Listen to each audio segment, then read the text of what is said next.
When I first moved into the dorms aboard Station Aurealis 5, I didn't expect to share a room with a 7-foot-tall alien who shimmered like glass under moonlight. Housing mix-ups weren't new for human cadets in the Galactic Exchange program, but this one was special. The form clearly said same-species quarters.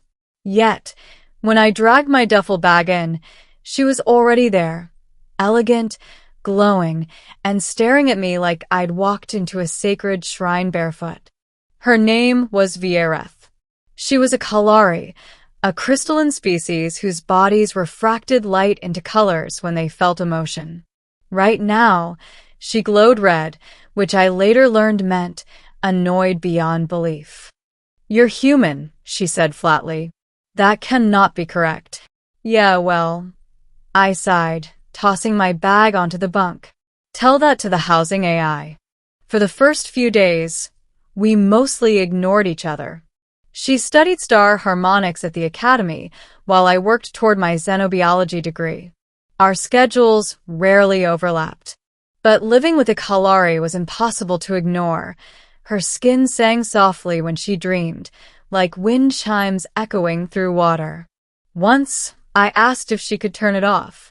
She just arched an eyebrow. "Can you turn off breathing?" Touché. Still, curiosity won over discomfort. I watched how her body language matched the shifting hues in her glassy skin. Blue for calm, gold for focus, violet for embarrassment. It was like living beside a mood ring goddess. The accident happened on our 3rd week together. The station's gravity stabilizers glitched during a late shift. One moment, I was fixing my study pad on the desk. The next, the floor vanished beneath me. Everything floated, books, clothes, me. Viereth was meditating in her corner pod when the lights flickered. She tried to grab the emergency tether, but her translucent fingers slipped. We collided midair, limbs entangled, spinning.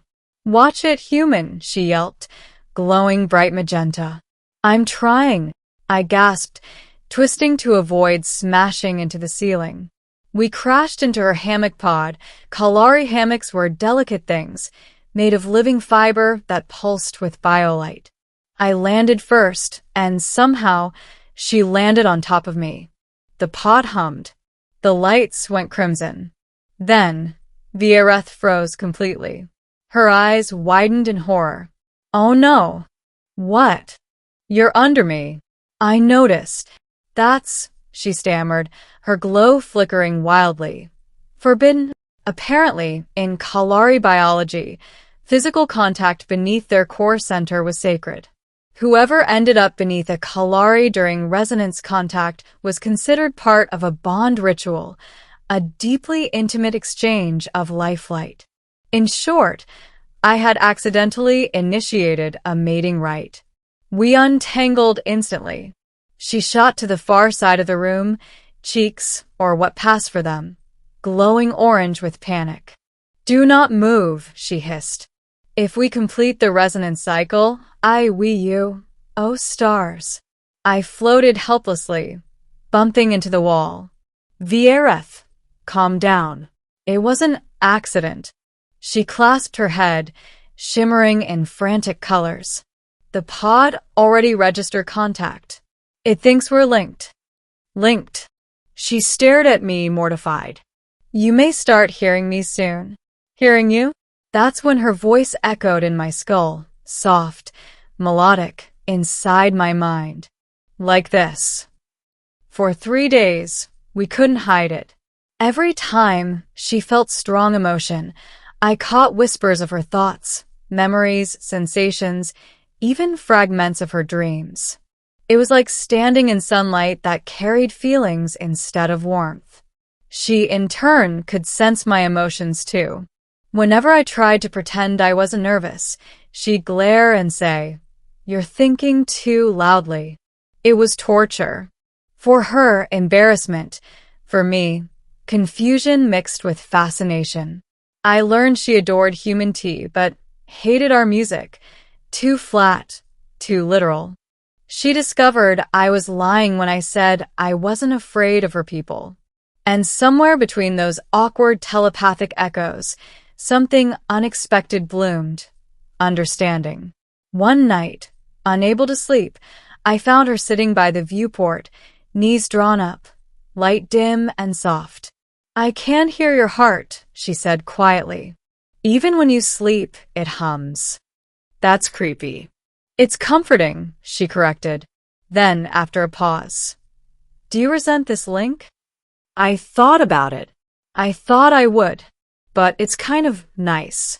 Not being alone in your own head for once." Her eyes softened. "For Kalari, linking is the highest form of trust. We do not share it lightly." "I didn't mean to." "I know," she said, smiling faintly. "But fate rarely asks permission." A week later, the Academy learned of the incident. They ordered immediate bond reversal, a painful neural procedure to break psychic ties. Viereth agreed instantly. "It's the only way," she insisted. "You deserve your silence back." But the thought of losing that quiet thread between us, those unspoken glimpses of her laughter, her curiosity, made my chest ache.